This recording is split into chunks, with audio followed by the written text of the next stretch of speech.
Ada satu kalimat yang sering banget aku dengar sejak dulu. Follow your passion.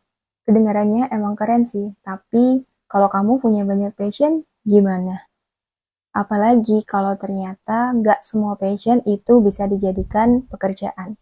Hari ini aku mau bahas kenapa nggak semua passion itu bisa dijadikan karir, dan ini adalah episode pertamaku di playlistku yang baru di channel ini. Buat kamu yang baru pertama kali lihat videoku ini, salam kenal, aku Ilma, and welcome to From My Perspective. Playlist ini isinya adalah seputar obrolan santai, berangkat dari pemikiran random, pengalaman pribadi, atau pandangan nyeleneh yang gak sama kayak mayoritas orang.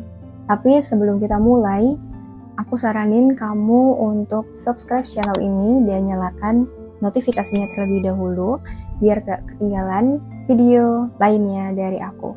Karena aku bakal bawain satu topik fresh dari sudut pandangku setiap minggunya. Nah, di episode pertama ini aku mau mulai dari topik yang sering banget bikin orang salah kaprah, yaitu tentang passion. Kenapa menurutku nggak semua passion itu bisa dijadikan karir, apalagi in this ekonomi di tahun 2025 sekarang ini, dan gimana cara kita memilih passion yang mau difokusin. Jadi yuk kita mulai. Kalimat follow your passion ini sounds inspiring kan? Masalahnya adalah gimana kalau ternyata kamu tipe orang yang punya banyak passion karena suka men-challenge diri sendiri untuk mencoba hal yang baru, dan ketika kamu nyaman, maka hal yang baru tersebut bisa menjadi passion yang baru lagi buatmu. Misalnya nih, aku passion di bidang konten kreatif karena aku passion menulis. Tapi di lain sisi, aku juga ada passion di bidang kuliner. Dan setelah aku cari tahu, ternyata passion utamaku itu sebenarnya aku suka mencoba hal yang baru.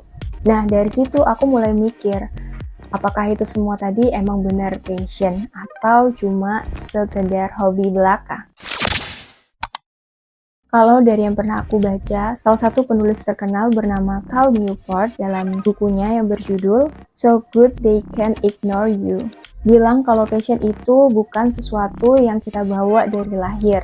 Passion seringkali berkembang dari suatu keterampilan yang kita kuasai dan aktivitas yang bisa memberi kita rasa dan makna. Sementara hobi itu lebih ke aktivitas yang kita lakukan untuk senang-senang tanpa adanya tuntutan hasil. Ada juga studi psikologi yang bilang bahwa passion itu terdiri dari dua tipe. Yang pertama, harmonious passion, di mana kita menikmati dan mengintegrasikannya secara sehat ke hidup kita. Lalu yang kedua, obsessive passion, di mana kita terobsesi sampai jadi beban kalau tidak mengerjakannya. Jadi bisa aja yang awalnya itu hanya sekedar hobi, misal kayak baking kue, tapi berubah jadi passion kalau kita mulai serius belajar, latihan, bahkan menjadikannya sebagai bagian dari identitas kita. Tapi di kasusku, karena passionku ada banyak, yang ada malah bikin aku makin gak terarah. Ternyata ada loh istilah untuk orang-orang yang kayak aku gini, sebutannya adalah multi-potentialite, di mana orang tersebut punya banyak ketertarikan atau minat secara mendalam di berbagai bidang dan bisa berkembang di semuanya, tapi kadang bingung mau fokus di hal yang mana. Jujur aja, rasanya itu kayak berdiri di persimpangan jalan, terus ngelihat ada banyak banget pintu yang menarik. Kalau salah pilih, takut nyesel. Kalau dilakukan semua, nanti nggak fokus. Jadi akhirnya aku pikir, ya udah, coba yang paling realistis aja dulu. Lihat peluang yang paling visible untuk dilakukan saat ini, sambil tetap nyimpan passion lain sebagai bagian dari hidup, bukan sebagai target karir. Dan bicara soal passion ini, aku jadi teringat dengan salah satu drama Korea yang baru aja aku tamatin, yang berjudul Law and the City, di mana terdapat salah satu karakter pendukung yang bernama Kim Hyung Min. Itu beliau adalah seorang lulusan sekolah hukum dan bercita-cita ingin menjadi pengacara yang nantinya ingin mendirikan sebuah firma hukum dengan namanya sendiri. Namun sayangnya, beberapa kali ia mencoba ujian pengacara, beberapa kali itu pula dia selalu gagal ujian pengacara. Nah, kebanyakan orang mungkin akan bilang, ya udah deh nyerah aja atau selalu gagal. Tapi dia enggak, dia malah muter arah, banting setir dan jadi pebisnis. Mungkin orang-orang di sekitarnya menganggapnya bahwa ia telah menyerah pada impiannya yang menjadi pengacara itu tadi. Ternyata justru dengan dia menjadi pebisnis, dia mulai secara perlahan mengumpulkan modal untuk membeli sebuah gedung perkantoran yang ia beri namanya sendiri, yaitu Hyungmin Building di daerah Sochodong, di mana daerah Sochodong itu terkenal sebagai pusat dunia hukumnya Korea Selatan gitulah ya. Dan dia mulai menyewakan perlantainya yang ada di gedung itu kepada beberapa firma hukum. Setelah beberapa tahun, suatu saat dia mulai menyarankan ke beberapa firma hukum yang sudah menyewa ruangan gedungnya itu tadi untuk melakukan penggabungan firma hukum dengan menawarkan sebuah keuntungan.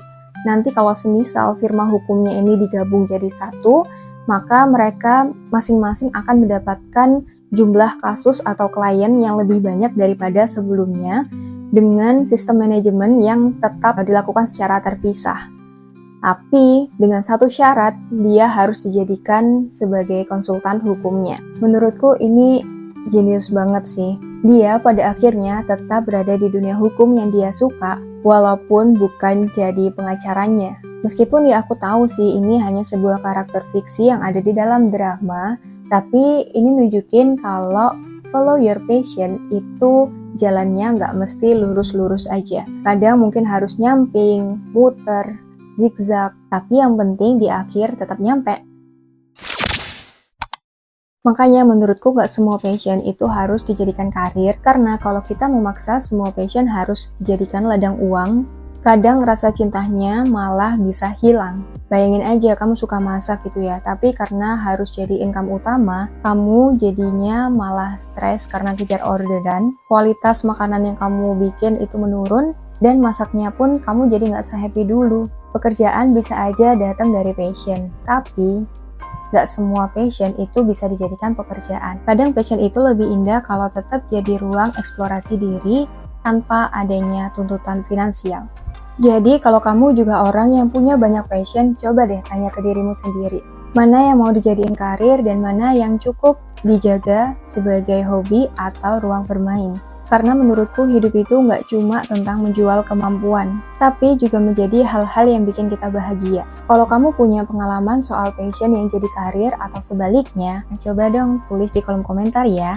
Siapa tahu bisa jadi insight buat yang lain. Dan kalau kamu suka obrolan kayak gini, jangan lupa like, komen, dan subscribe biar kamu nggak ketinggalan videoku selanjutnya. See you on the next video and bye-bye!